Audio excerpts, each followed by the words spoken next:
Hello everyone, welcome to my new channel Education Stop. Through this platform मैं आपको Rajasthan board class 11th और 12th class की chemistry की preparation करवाता हूँ। इसके रिगार्डिंग आज क्लास 12th का यूनिट वन का ठोस अवस्था चैप्टर आज अपन क्लियर करने वाले हैं और ठोस अवस्था चैप्टर में अपन परिचय पढ़ने वाले हैं। तो चलिए आज के सेशन को शुरू करते हैं। सबसे पहले हेडिंग डाल लेते हैं।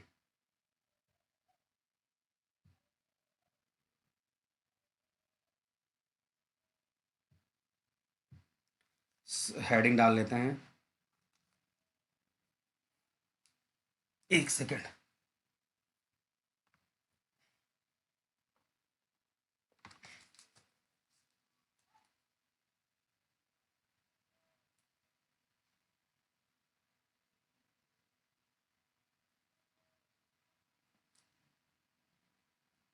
ठोस अवस्था, ये यूनिट 1 की हेडिंग है। और 1 नंबर परिचय जो अपन पढ़ने वाले हैं उसकी भी हेडिंग डाल लेते हैं। परिचय। इस पेज के मैं 2 पार्ट कर रहा हूँ।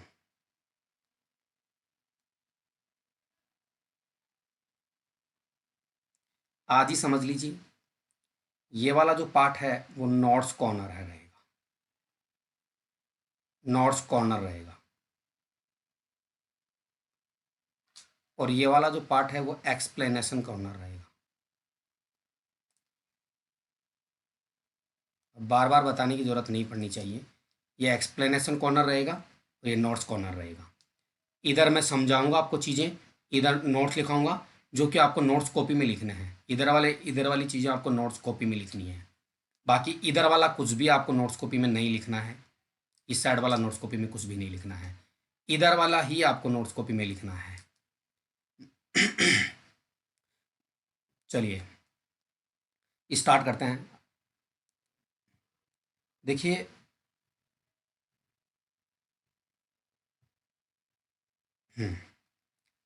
ठोस अवस्था वर्ड कहाँ से आया है, ये ठोस वर्ड कहाँ से आया है, इसको डिफाइन करने के लिए मैं यहाँ पर एक वर्ड लिख रहा हूँ, द्रव्य। द्रव्य। देखिए, द्रव्य की मुख्यतः 3 अवस्थाएं होती हैं, मेनली 3 स्टेट होती हैं। ठोस, द्रव और गैस। एक चौथी स्टेट भी अपन पढ़ेंगे आजकल, प्लाज्मा। इस स्टेट के बारे में थोड़ा अपन को कम पता होता है, कम लोगों को पता होता है, तो आज अपन इसके बारे में जान लेंगे। चलिए और देखिए, तो द्रव्य की 3 स्टेट, यानी ये ठोस वर्ड एक तरह से द्रव्य से निकल के आया है। तो पहले अपन एक काम करते हैं, द्रव्य की डेफिनेशन जान लेते हैं कि द्रव्य की डेफिनेशन क्या होती है। मैं आपको बता दूं, एक दुनिया की ऐसी चीज जिसका द्रव्यमान होता है, कोई भी चीज दुनिया की कोई भी हो जिसका द्रव्यमान होता है और आयतन घेरती है। दुनिया की कोई भी चीज जिसका द्रव्यमान होता है और आयतन घेरती है उसे द्रव्य कहते हैं। जैसे मैं पेन से लिख रहा हूँ, इस पेन का कुछ ना कुछ द्रव्यमान होगा और इस पेन का कुछ ना कुछ द्रव्यमान होगा, और इसको अगर मैं सरफेस पे रखूँगा तो ये आयतन भी घेरेगा। देखिए, मेरे हाथ में पेन है, इसका पेन का कुछ ना कुछ द्रव्यमान होगा और इसको अगर मैं सरफेस पे रखूँगा तो ये आयतन भी घेरेगा। जैसे लैपटॉप है,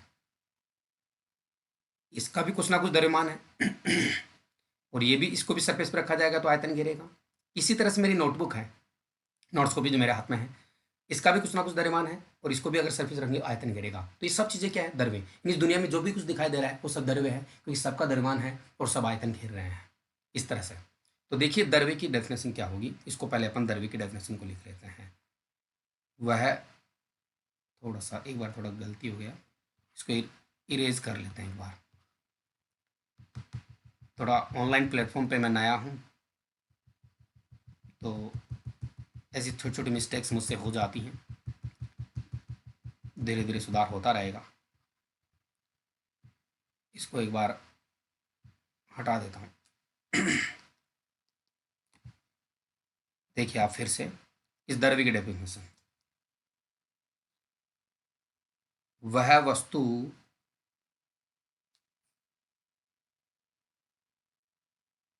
जिसका द्रव्यमान होता है तथा आयतन घेरती है, उसे उसे द्रव्य कहते हैं। देखो वह वस्तु जिसका द्रव्यमान होता है और आयतन घेरती है उसे द्रव्य कहते हैं। मार्कर है, पेन है, लैपटॉप है, नोटबुक है, मेरा मोबाइल का चार्जर है, मेरा मोबाइल है, स्टूल है, चेयर है, ये सब क्या है? द्रव्य है, क्योंकि इनका सबका द्रव्यमान है और सब आयतन घेरते हैं। अब आगे फिर बात कर लेते हैं, आगे की बात। अब आप मुझे बताइए द्रव्य किस चीज से मिलकर बना होता है? द्रव्य के अवयवी कण क्या क्या होते हैं? अवयवी कण से मतलब है किस चीज से मिलकर बना होता है। तो द्रव्य देखो, परमाणुओं से मिलकर बना हो सकता है, अणुओं से मिलकर बना हो सकता है और आयनों से मिलकर बना हो सकता है। परमाणु, अणु व आयनों से मिलकर बना हो सकता है द्रव्य। तो देखो इस तरह से लिखा सकता है, द्रव्य के अवयवी कण परमाणु, अणु या आयन हो सकते हैं। परमाणु, अणु या आयन हो सकते हैं द्रव्य के। आपको नोट्स कॉपी में सिर्फ ये दोनों लाइन लिखनी है। इधर वाला पार्ट मैं सिर्फ समझाने के लिए यूज कर रहा हूँ, बार बार बताने की जरूरत नहीं है। अगले वीडियो में सीधा सीधा लिख लेना आप बिना सोचे समझे। इधर वाली चीज़ें ही आपको लिखनी है, एक तो जैसे ये वाली लाइन लिखनी है, एक ये वाली। एक चीज़ और, मैं आपको चीज़ें सिंगल स्टार, 3 स्टार, 5 स्टार और 7 स्टार, 9 स्टार के फॉर्म में लिखाऊंगा। जैसे जैसे स्टार बढ़ते जाएंगे लाइन की, क्वेश्चंस की क्वालिटी भी बढ़ती जाएगी। तो आगे इस बात का आप ध्यान रखें। आगे बात कर लेते हैं अपन, पेज को थोड़ा बढ़ा लेते हैं।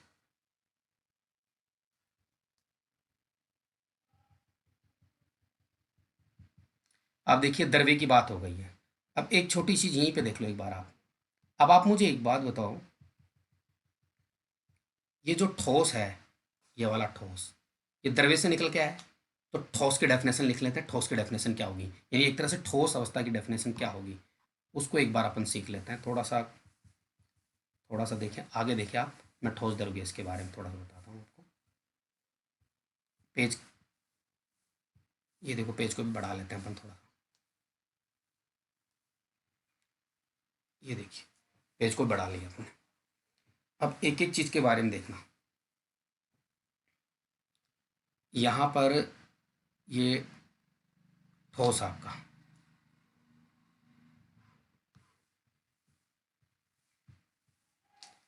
ठोस में देखो अविवीकरण कुछ इस तरह से रहते हैं,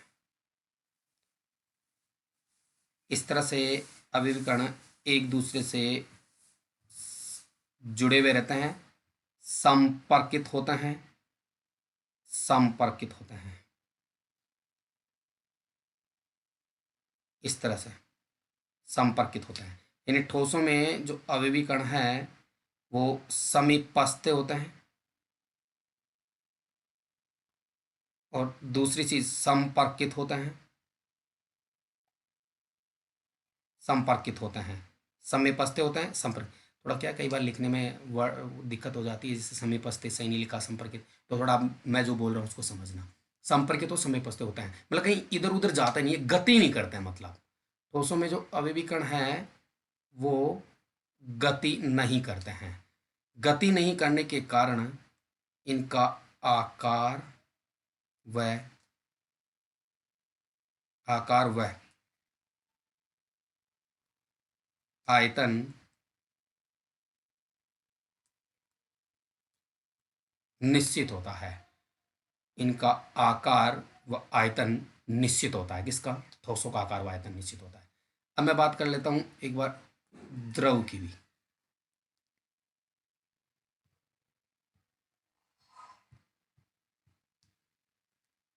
सॉरी सॉरी सॉरी, एक बार रुके, हम लाइन को आगे बढ़ा लेते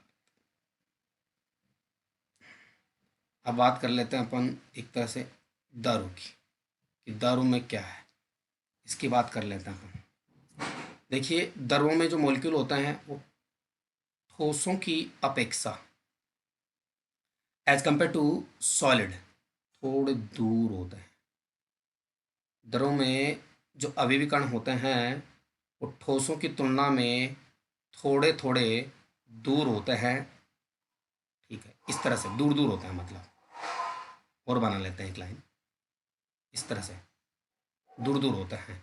और दूर दूर होने के कारण ये गति कर सकते हैं। वो टस्ट टस्ट किए हुए थे, संपर्कित थे, गति कर सकते हैं। गति करने के कारण इनका आकार अनिश्चित होता है। देखिए, बात को समझना एक बार। आकार अनिश्चित कैसे? देखो, ये अभिविकर्ण इधर उधर अलग अलग डायरेक्शन में, इधर, इस साइड में, इस साइड, इस साइड, अलग अलग डायरेक्शन में मोशन कर सकते हैं, गति कर सकते हैं, जिसमें इनका आकार बदलता रहता है, मतलब निश्चित नहीं होता। आकार अनिश्चित होता है मतलब, लेकिन इनका आयतन निश्चित होता है।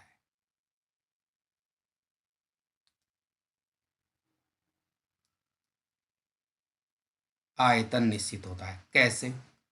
समझना बात को। आयतन निश्चित, आकार अनिश्चित। अब देखो, चीज़ों को समझना। जैसे मेरे पास 1 लीटर वाटर है, जल है, इसको मैं बेलनाकार पात्र में डालता हूँ, सिलेंडर वाले कंटेनर में, बेलनाकार पात्र में डालता हूँ इसको मैं, तो ये बेलनाकार का आकार अटेन कर लेगा, ग्रहण कर लेगा। और इसको मैं वर्गाकार पात्र में डालता हूँ तो ये वर्गाकार आकार ग्रहण कर लेगा। देखो, बेलनाकार में डाला तो बेलनाकार, लेकिन हमेशा ये 1 लीटर ही रहेगा। ऐसा नहीं कि बेलनाकार से वर्गाकार में डालेंगे तो 2 लीटर हो जाएगा, ऐसा नहीं है। ठीक है, तो फिर है, इसका मतलब क्या हुआ? द्रवों का आयतन तो निश्चित होता है, लेकिन आकार क्या हुआ? अनिश्चित हुआ। अब बात करते हैं गैस की। यहीं पे एक बार गैस की भी बात कर लेते हैं।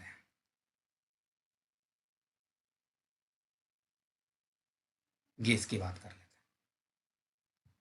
गैसों में क्या है, देखो जरा समझो। गैसों के जो मॉलिक्यूल हैं वो और भी ज़्यादा दूर दूर होते हैं, मतलब बहुत ज़्यादा दूरियां होती गैसों के मॉलिक्यूल में। बहुत ज़्यादा दूरियां होने के कारण ये भी मोशन कर पाएंगे, गति कर पाएंगे। जो भी जिस भी अवस्था के अवयवकण अगर गति कर सकते हैं ना, तो उनका आकार कभी भी निश्चित नहीं हो सकता। तो आकार कैसा होगा? अनिश्चित होगा उनका, क्योंकि इस इनके भी गैस अवस्था के अवयवकण भी गति कर सकते थे, द्रवों के भी कर रहे थे, तो इनका आकार अनिश्चित होगा।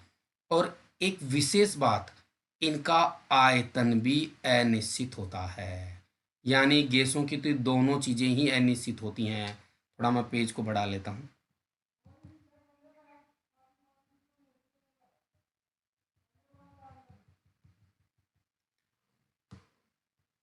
जरा समझना बात को यहीं पर।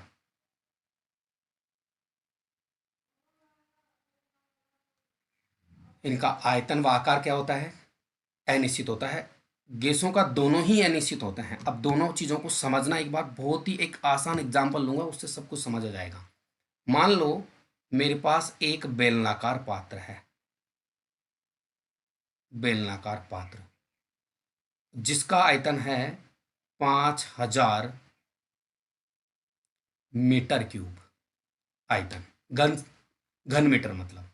और एक मेरे पास वर्गाकार पात्र है, वर्गाकार, जिसका, हाँ, वर्गाकार पात्र है, और जिसका आयतन है मेरे पास 15,000 मीटर क्यूब।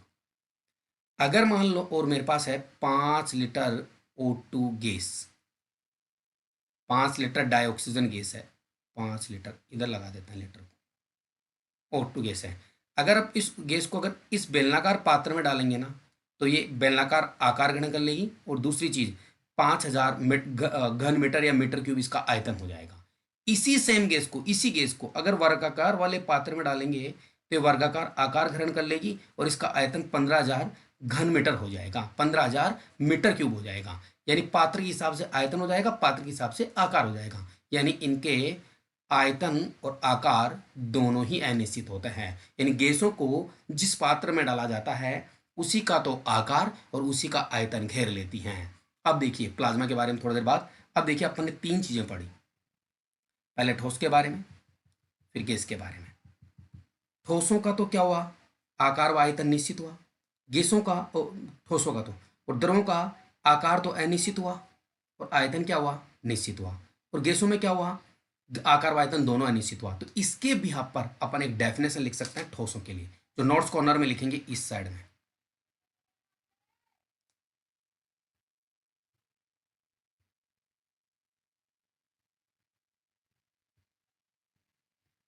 थोड़ा सा एक सेकेंड, मैं इस चीज को इरेज कर देता हूँ पहले।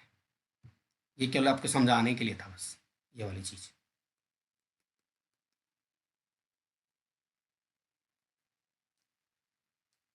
और यहाँ ऊपर से लिख लेते हैं, क्या दिक्कत है, यहीं से लिख लेते हैं।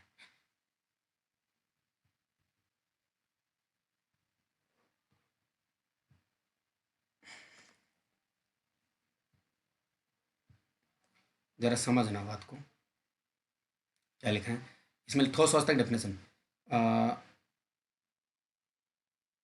द्रव्य की वह अवस्था जो निश्चित आकार व आयतन को प्रदर्शित करती है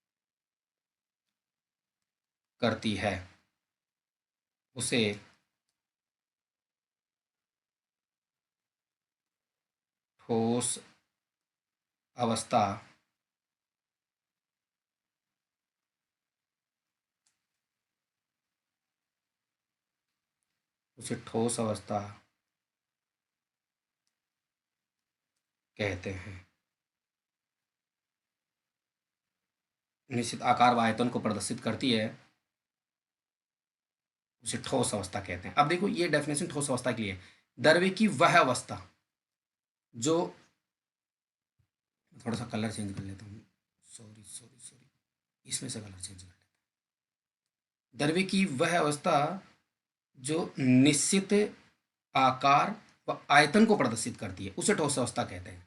अब अगर अपन द्रव्य अवस्था की परिभाषा डेफिनेशन लिखना चाहे तो द्रव्य में क्या होता है, आकार अनिश्चित होता है, आयतन निश्चित होता है। तो द्रव्य की वह अवस्था जो अनिश्चित आकार व निश्चित आयतन को प्रदर्शित करती है। आकार की जगह क्या आ जाएगा, अनिश्चित, आयतन की जगह क्या आ जाएगा, निश्चित। द्रवों में उसे द्रव अवस्था कहते हैं। गैसों में द्रव्य की अवस्था जो अनिश्चित आकार व आयतन दोनों अनिश्चित हो जाएंगे गैसों में, तो उसे क्या कहेंगे, गैस अवस्था। ये डेफिनेशन हो गई है। अब देखिए ये तो मैंने इधर डायग्राम बनाया था किसका, एक्सप्लेनेशन कॉर्नर में। अब नोट्स कॉर्नर में डायग्राम बना रहा हूँ मैं एक बार ठोस अवस्था के लिए।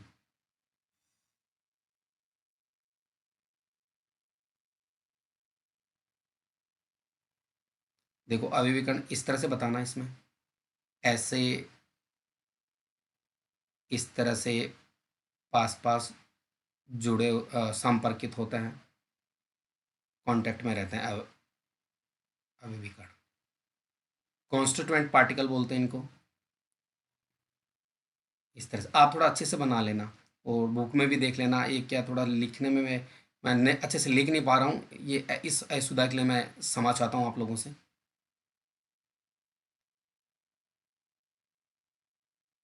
ये देखिए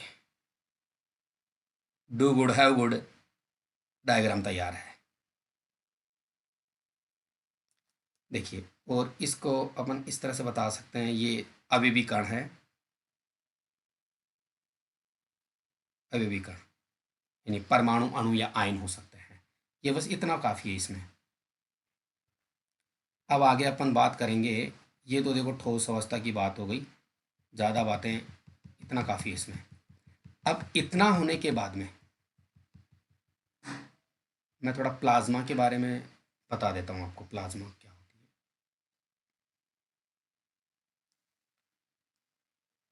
प्लाज्मा स्टेट के बारे में बता देता हूँ थोड़ा सा। एक सेकेंड।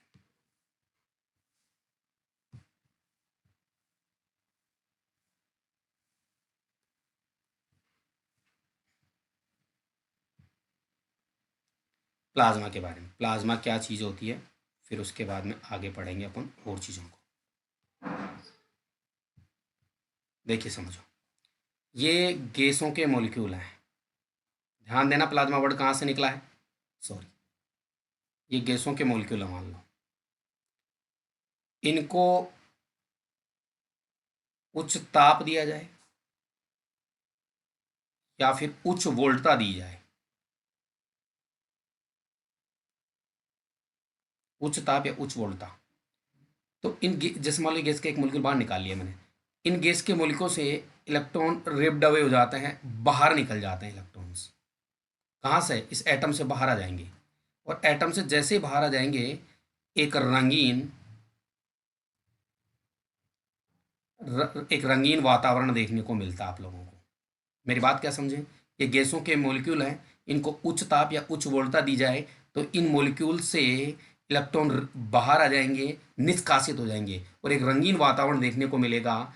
ठीक है, जैसे बिजली कड़कती है उस टाइम पे एक आसमान के अंदर मतलब आपको कलरफुल वातावरण देखने को मिलता है, रंगीन वातावरण देखने को मिलेगा। इसी रंगीन वातावरण को अपन प्लाज्मा कहते हैं। अब प्लाज्मा कहाँ कहाँ बनता है, कैसे कैसे बनता है, उसको देखो, थोड़ा और समझेंगे इसके बारे में, प्लाज्मा के बारे में।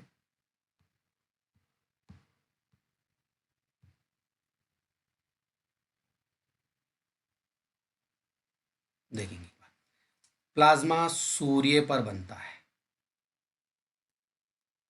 प्लाज्मा प्लाज्मा एट सन, सूर्य पे बनता है। प्लाज्मा पृथ्वी पर भी देखने को मिलता है, पृथ्वी पर। देखिए एक छोटी सी बात बताऊं मैं आपको, जब बिजली कड़कती है,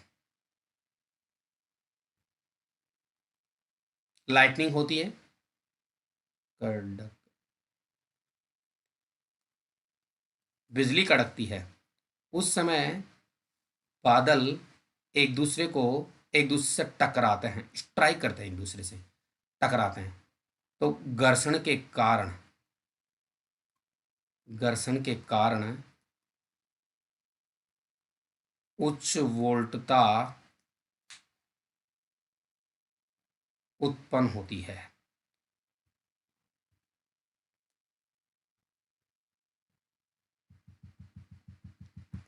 देखो बातों को ध्यान से समझना, बिजली जब कड़कती है तो बादल एक दूसरे से टकराते हैं, जिससे इनके बीच में घर्षण के कारण उच्च वोल्टता उत्पन्न होती है।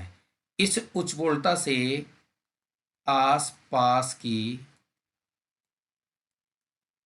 गैसों के कण आयनित हो जाते हैं। मतलब आयनित होने का मतलब समझ रहे हो ना, परमाणु से इलेक्ट्रॉन जब बाहर हो जाएंगे तो इन पे चार्ज आ जाएगा पॉजिटिव वाला, मतलब आयनित हो जाते हैं। आयनित के कारण वही चीज, एक रंगीन वातावरण देखने को मिलता है।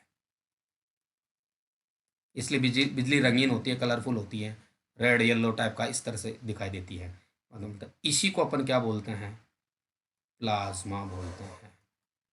यानी टोटल बात ऐसी हुई, गैसों के मॉलिक्यूल हैं, उनको उच्च ताप पे उच्च वोल्टता दो तो परमाणु से इलेक्ट्रॉन बाहर निकल आएंगे, इन इलेक्ट्रॉन्स के कारण एक रंगीन वातावरण बनेगा, उस रंगीन वातावरण को अपन क्या कहते हैं, प्लाज्मा कहते हैं। अब एक चीज़ और है, जैसे यहाँ पर देखो, आपने एक तो देखा सूर्य पे प्लाज्मा, एक पृथ्वी। कुछ इलेक्ट्रॉनिक आइटम है जैसे प्लाज्मा टीवी में भी प्लाज्मा मीडिया होता है। इस तरह से इतना काफ़ी है प्लाज्मा के रेस्पेक्ट में। तो आपने तीन चार चीज़ें देखी यहाँ पर, ठोस ठोस अवस्था के बारे में देखा, द्रव अवस्था के बारे में देखा, गैस अवस्था के बारे में, और प्लाज्मा के बारे में देखा। अब अपन नोट्स लिख लेते हैं इधर। अब देखिए अगला जो हेडिंग, नोट्स कॉर्नर में, एक्सप्लेनेशन कॉर्नर से आपको कुछ नोट डाउन नहीं करना है, वहाँ से बार बार प्रैक्टिस करना है, बार बार सुनना है वीडियो को, बस। अब अगली हेडिंग डाल रहा हूँ मैं यहाँ पर, हेडिंग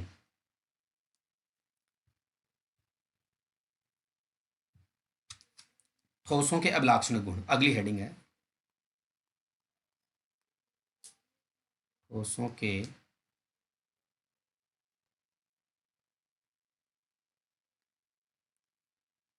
अभिलाक्षणिक गुण, यानी ठोसों में क्या क्या गुण पाए जाते हैं वो अभिलाक्षणिक गुण देखेंगे।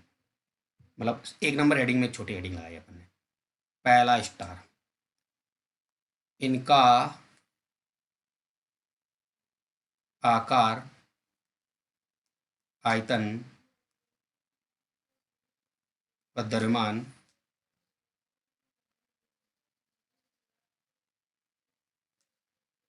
निश्चित होता है।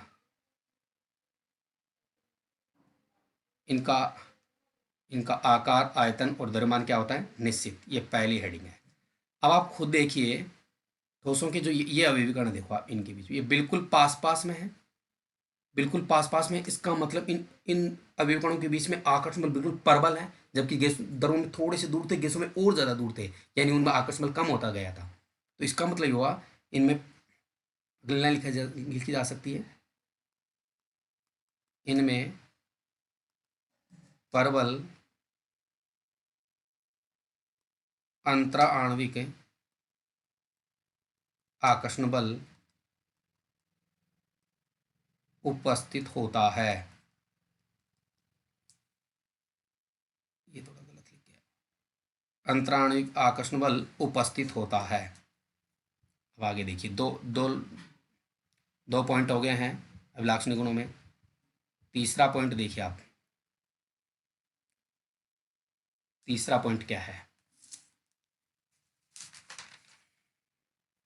अब आप देखिए ठोसों में जो अवयवगुण बिल्कुल पास पास में हैं तो उनके बीच में दूरी कम, यानी इनमें न्यूनतम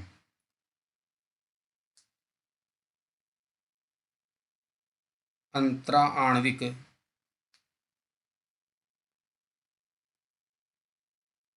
दूरियां उपस्थित होती हैं। न्यूनतम अंतराणिक दूरियां उपस्थित होती हैं, यानी जैसे अणु, जैसे ये देखिए, ये अणु बिल्कुल पास पास में होते हैं, मतलब ठोसों में तो दूरियां उनमें कम होती है, अंतराणिक दूरियां न्यूनतम होती है। आगे देखो, अगली लाइन लिखेंगे अपन,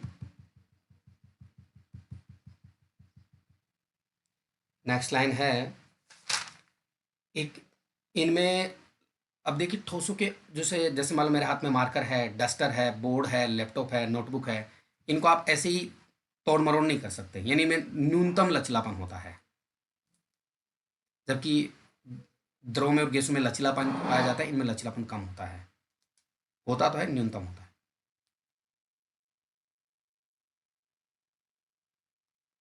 इनमें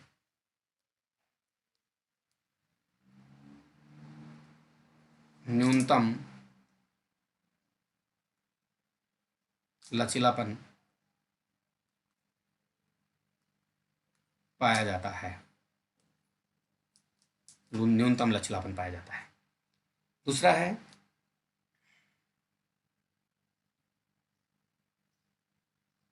इनमें इनमें बहने का गुण, इसको थोड़ा अलग लाइन को थोड़ा चेंज कर लेते हैं, मैं आई थिंक इसको चेंज कर लेना चाहिए।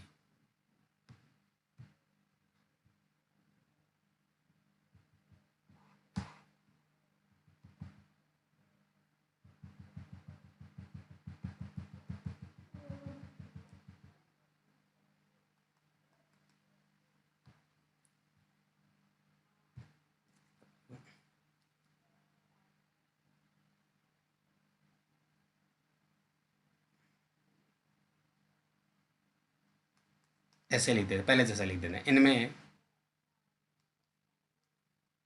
बहने का गुण बहने का गुण नहीं होता है, अर्थात इनकी विसरण की दर न्यूनतम होती है, विसरण की दर न्यूनतम होती है। अब आगे देखिए, न्यूनतम होती है। नेक्स्ट पॉइंट देखिए आप,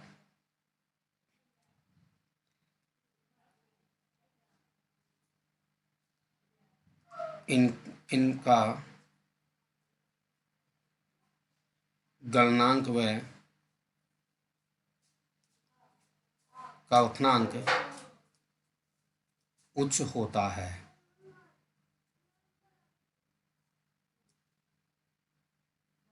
नेक्स्ट देखिए आप, इनका गलनांक कितना उच्च होता है। इनका घनत्व उच्च होता है। इनका घनत्व उच्च होता है।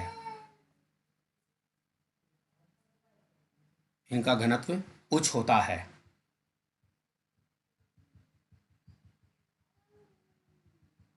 इनका घनत्व उच्च होता है। एक देखिए, ये ताप और विद्युत के अच्छे चालक होते हैं। एक पॉइंट और है, ये ताप व विद्युत के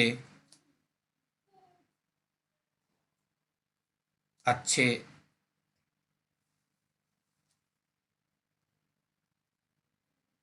चालक होते हैं। ताप और विद्युत के अच्छे चालक होते हैं।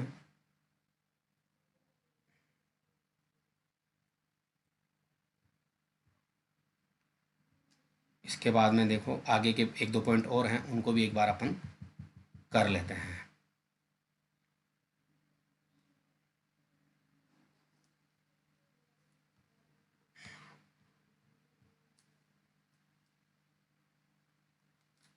नेक्स्ट पॉइंट देखें एक बार आप। देखो सबसे बड़ी चीज़, ठोसों में अवयवी कणों की स्थितियां नियत होती हैं तथा ये केवल अपनी माध्य स्थिति के चारों दोलन कर सकते हैं। जैसे मैं इधर बना रहा हूँ, ये ठोस है।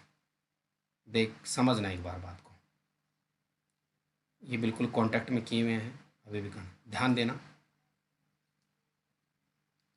ये जो जैसे मान लो मैं इस अवयवी कण को लेता हूँ, मान लो मैं थोड़ा सा एक बार कलर चेंज कर लेते हैं।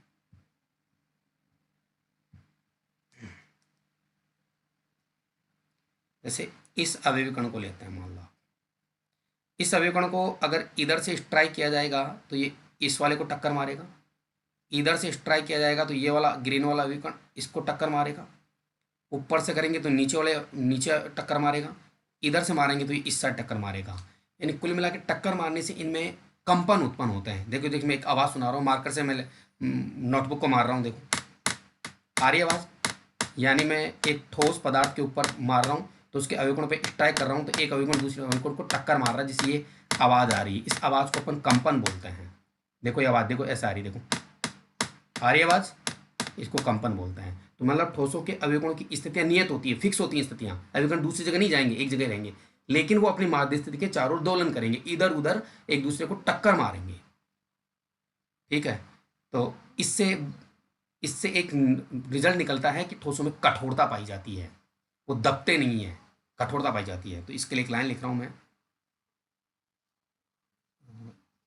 एक सेकेंड।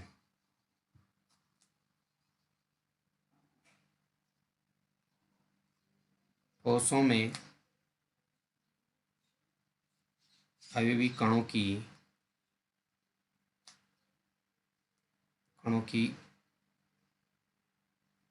स्थितियां नियत होती है तथा ये केवल अपनी माध्य स्थिति के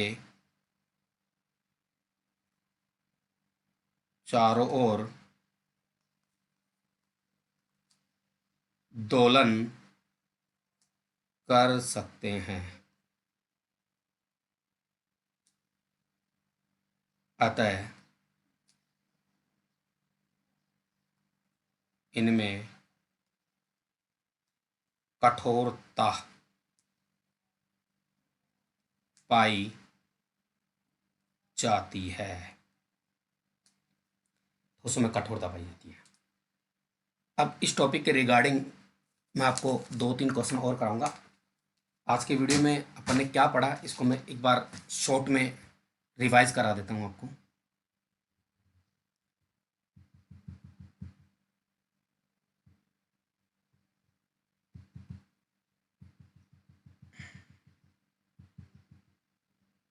देखिए, समझना बात को, क्या पढ़ा आज के वीडियो में अपन ने, इसको शॉर्ट में समझ लेते हैं एक बार।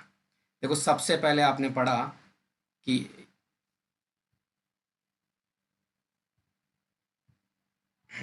सबसे पहले आपने सीखा कि ठोस अवस्था क्या होती है। इसको जानने के लिए आपने पहले द्रव्य की बात की, द्रव्य क्या होता है। तो द्रव्य की 4 अवस्थाएं बताई, ठोस, द्रव, गैस और एक प्लाज्मा और पढ़ते हैं। द्रव्य में क्या बताया कि ऐसे दुनिया की ऐसी चीज़ें हैं जिनके पास द्रव्यमान होता है और आयतन घेरती हैं, वो उनको सबको क्या बोला गया, द्रव्य। जैसे अपन ने पेन उदाहरण लिया, ऐसे ही पेन, लैपटॉप, नोटबुक है, टेबल है, चेयर है, etc। तो इसके लिए इसकी डेफिनेशन क्या लिखी, वह वस्तु जिसका द्रव्यमान होता है और आयतन घेरती है उसे क्या कहा गया, द्रव्य कहा गया। और द्रव्य किससे मिलकर बना होता है, वो परमाणु हो सकते हैं, अणु हो सकते हैं और आयन हो सकते हैं। इसलिए बोला गया कि द्रव्य के अभिविकर्ण परमाणु, अणु व आयन हो सकते हैं। इसके बाद में अपन ने द्रव्य की कुछ डेफिनेशन थी।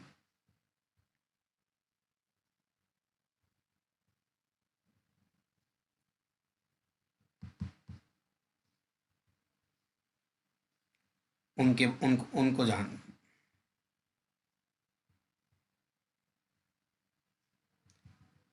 कुछ डेफिनेशन थी जो, उसको देखिए एक बार आप। जैसे ये ठोस थे, ये ठोस में अभिकर्ण बिल्कुल पास पास में थे। पास पास में होने के कारण इनका आकार व आयतन क्या था, निश्चित था।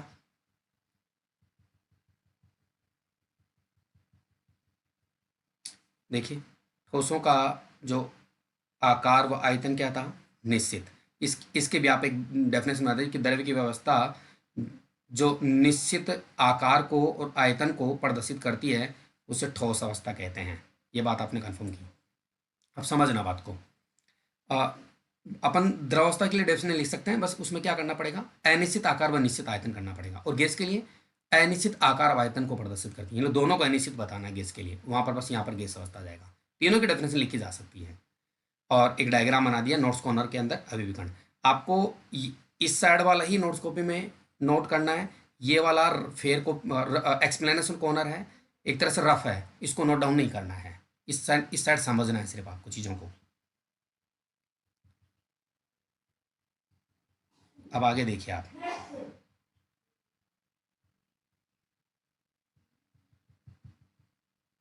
फिर मैंने प्लाज्मा के बारे में बताया आपको। अब देखिए प्लाज्मा क्या चीज़ है। प्लाज्मा को देखिए एक बार आप। देखिए यह है प्लाज्मा। अगर गैस के अणुओं को उच्च वोल्टता दी जाए, या उच्च ताप या उच्च वोल्टता दी जाए, तो इन गैस के जो ये एक परमाणु ले लिया, इन परमाणु से क्या होता है कि इलेक्ट्रॉन बाहर निकल आते हैं, जिससे एक रंगीन वातावरण बनता है। उसी को अपन प्लाज्मा कहते हैं। प्लाज्मा कहाँ का बनता है, सूर्य पे प्लाज्मा बनता है, प्लाज्मा मीडिया होता है वहाँ पर। पृथ्वी पर प्लाज्मा बनता है जब बिजली कड़कती है ना, उस समय बादल एक दूसरे से टकराते हैं। जब बादल एक दूसरे से टकराते हैं तो इनके बीच में क्या होता है, बादलों के बीच में टकराने से घर्षण पैदा होता है। उस घर्षण से एक उच्च वोल्टता उत्पन्न होती है। इस वोल्टता से जो आसपास की गैसें होती हैं, वो आयनित हो जाती हैं। मतलब उन गैसों के जो परमाणु से इलेक्ट्रॉन निकल निकल के बाहर आ जाएंगे और गैसों के ऊपर धनात्मक आवेश आ जाएगा, आयनित हो जाती हैं, जिससे एक रंगीन वातावरण बनता है। उसी को अपन क्या कहते हैं, प्लाज्मा कहते हैं। हाँ, तो प्लाज्मा देखो, सूर्य पे भी प्लाज्मा बनता है, पृथ्वी भी से भी बिजली कड़कती है तो प्लाज्मा दिखता है। और एक प्लाज्मा टीवी और चलता है इलेक्ट्रॉन एटम में, उसमें प्लाज्मा मीडिया होता है प्लाज्मा टीवी के अंदर। अब इसके बाद में नोट्स कॉर्नर में एक टॉपिक अपन ने छोटी हेडिंग डाली थी, ठोसों के अभिलाक्षणिक गुण। ये वाली ठोसों के अभिलाक्षणिक गुण वाले देखो, इसमें क्या था, देखो पहला पॉइंट क्या था, इनका आकार, आयतन व द्रव्यमान निश्चित होता है। किसका, ठोस अवस्था का। ठोसों में अवयवीकरण बिल्कुल पास पास में होता है, अवयवीकरण बिल्कुल पास पास में, इसलिए इनमें परवल अंतराणु का आकर्षण पाया जाता है। पास पास होने के कारण दूरियां न्यूनतम होती है, अवयवीकरणों के बीच में दूरियां मतलब। अब आगे अगला पॉइंट क्या था उसको देखेंगे एक बार आप। देखो ठोसों में लचीलापन न्यूनतम होता है, ठोसों में बहने का गुण नहीं होता, द्रव और गैस बहते हैं, ठोस नहीं बहते हैं, इसलिए इनकी विसरण की दर क्या होती है, न्यूनतम होती है। इनका गलनांक उतना क्या होता है, उच्च होता है। एक पॉइंट को मैं एक्सप्लेन करना चाहूंगा, इस घनत्व वाले को ध्यान देना एक बार, घनत्व वाले पॉइंट को। घनत्व इनका उच्च होता है, क्यों होता है, देखो एक फॉर्मूला है D equal to M by V. अब देखिए ठोसों के अवयवगुण बिल्कुल पास पास में होता है, द्रवों के थोड़े दूर दूर होते हैं और गैसों के और दूर दूर होते हैं। जैसे ये अवयवगुण दूर दूर जाएंगे ना, वैसे वैसे आयतन बढ़ जाएगा, यानी ठोसों का आयतन कम होगा, द्रवों का थोड़ा आयतन ज़्यादा होगा और गैसों के मोल के दूर ज़्यादा दूर दूर होने के कारण आयतन और ज़्यादा होगा। यानी ठोसों का आयतन सबसे कम होने के कारण ये डी क्या हो जाएगा, कम हो जाएगा। सॉरी,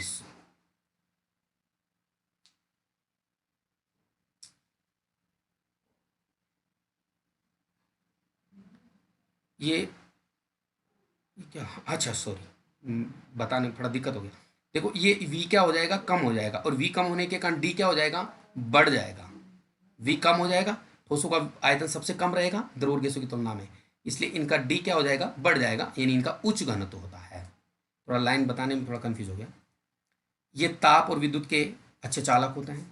ठोसों में अवयवकण की स्थिर नियत होती है, ये अवयवकण यही रहते हैं, कहीं नहीं जाते हैं, यही होते हैं, केवल अपने माध्यस्थ के चारों दोलन करते हैं। अगर इधर स्ट्राइक करोगे तो इधर चले जाएंगे, ऊपर से स्ट्राइक करोगे तो नीचे आ जाएंगे, ऊपर से करोगे तो नीचे की तरफ, और नीचे से करोगे तो ऊपर की तरफ आ जाएंगे ये, जिससे इनमें कंपन होते हैं, आवाज़ें आती हैं स्ट्राइक करने से। इसके लिए मैंने एक लाइन लिखा दी है, ये इंपॉर्टेंट लाइन है, इस पर मैं 3 स्टार लगा रहा हूँ इस लाइन के ऊपर। इसलिए इंपॉर्टेंट है कि कई बार ऐसे पूछ लिया जाता है ठोस कठोर होता है, समझाइए, तो इसके लिए आपको ये आंसर लिखना है। ठोसों में कठोरता पाई जाती है, इसके लिए भी आंसर लिखना है। वीडियो थोड़ा लंबा हो गया है, इसके लिए मैं क्षमा चाहता हूँ।